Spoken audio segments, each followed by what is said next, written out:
Ще споделя един случай с жена, която беше много дебела, 130 кг.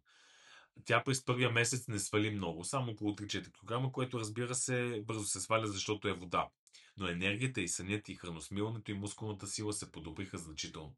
Повечето хора биха се обезкуражили, защото гледат само кантара и го гледат всеки ден.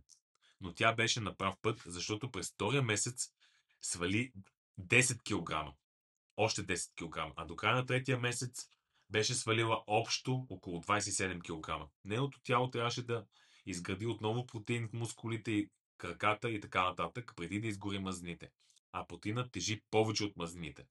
Мазните ще започнат да се топят пряко в зависимост от здравето и баланса на вашите хормони. Защото мазнините за тялото са оцеляване, резервна енергия.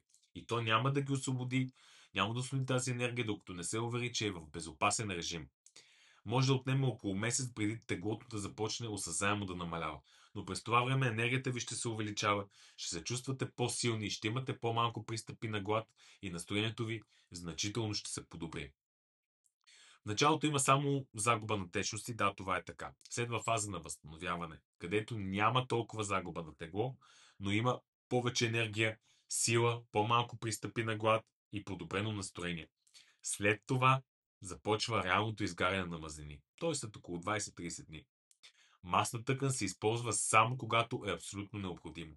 След като захарта като гориво я няма, изчерпана е. Тялото винаги използва складираната или приета захар като приоритет преди да премине към мазнините. Това е основната причина хората да не отслабват. Повечето работят на захар. Трябва първо да изчерпите запасите си от захар, преди да получите достъп до мазнините си. Така работи тялото.